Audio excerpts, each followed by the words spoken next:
এবার সোজা বরাবর আমরা মাত্রার একটু উপরে উঠিয়ে অর্ধমাত্রা। আসসালামু আলাইকুম বন্ধুরা, আমরা চ থেকে 5টি বর্ণ লেখা শিখে নিব। তো প্রথমে আমরা এভাবে মাত্রা দিব।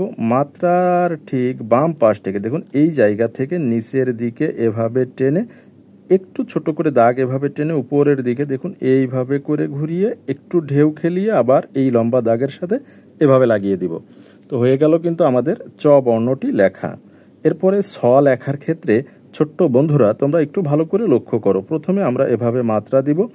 মাত্রার বাম পাশ থেকে একটু ছোট করে একটি চ এভাবে লিখে নিব, ঠিক এভাবে, অর্থাৎ এই চ এর অর্ধেক বা অর্ধেকের চেয়ে আরও একটু ছোট। আমি যদি আরও একবার দেখাই যে প্রথমে এভাবে মাত্রা দিব, মাত্রার ঠিক বাম পাশ থেকে নিচের দিকে এভাবে টেনে একটু উপরের দিকে গিয়ে আবার এইভাবে ঘুরিয়ে দিব।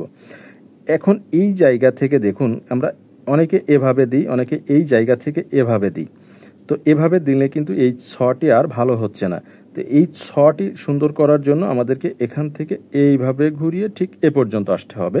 আমি ছ বর্ণটি আরও একবার দেখি, আমি এই ছ বর্ণটি আরও একবার দেখিয়ে দিই। বাম পাশ থেকে দেখুন এভাবে মাত্রা দেব সোজা করে, মাত্রার বাম পাশ থেকে নিচের দিকে এভাবে টেনে একটু উপরের দিকে এভাবে গিয়ে আবার এইভাবে ঢেউ খেলিয়ে এই দাগের সাথে লাগিয়ে দিব।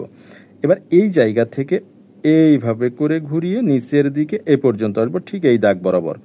এই জায়গা থেকে দেখুন এখান থেকে এইভাবে করে নিচের দিকে এইভাবে লেজ টেনে দিতে হবে। তাহলে চ ছ। এবার আসুন বর্গীয় জতে। তো প্রথমে বর্গীয় জ আমরা এভাবে মাত্রা দিব।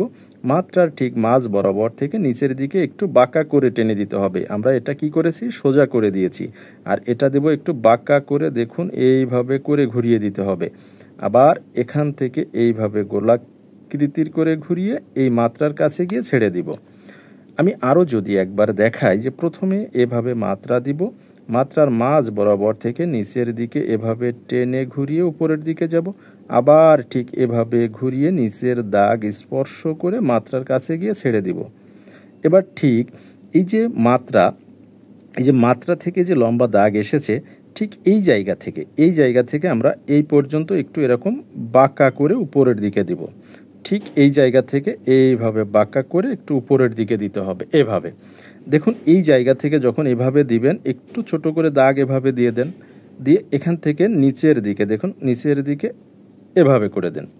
আবার দেখাচ্ছি আমি, ঠিক এইভাবে করে উপরের দিকে গিয়ে একটু ছোট দাগ টেনে নিচের দিকে আমরা এভাবে করে দিব।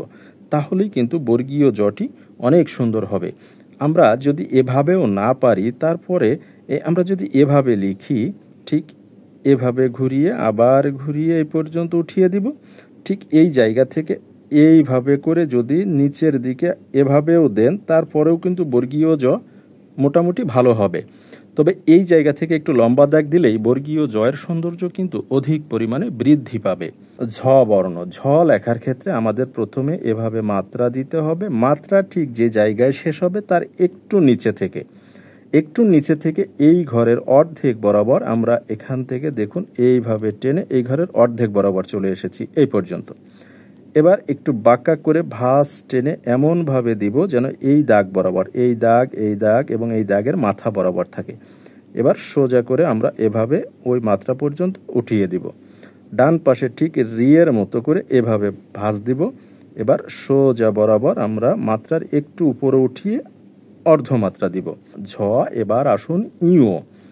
তো ইও লেখার ক্ষেত্রে আমাদের এই ঘরের মাঝ বরাবর থেকে এভাবে ঘুরিয়ে উপরের দিকে গিয়ে একটু ছোট করে দাগ এভাবে টেনে দেখুন নিচের দিকে এভাবে সোজা করে এভাবে টেনে দিব। এবার এই জায়গা থেকে ঢেউ খেলিয়ে আবার ঘুরিয়ে ঠিক এ বরাবর দিব, এই অংশ বরাবর। এবার এই জায়গা থেকে দেখুন এখান থেকে এইভাবে করে ঘুরিয়ে আবার নিচে থেকে এইভাবে ঘুরিয়ে এভাবে দিব।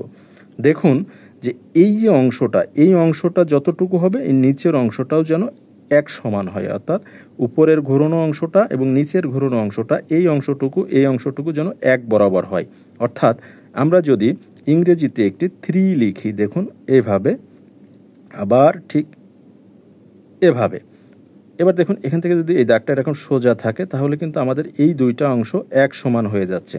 অর্থাৎ অবশ্যই এই অংশটা যেন দুইটা পার্ট যেন এক বরাবর হয়, এই অংশটা যেন এক বরাবর হয়। দেখুন এখান থেকে দাগ দিয়ে এই দাগটা টেনে দিলে আমাদের কিন্তু এক সমান হয়ে যাচ্ছে।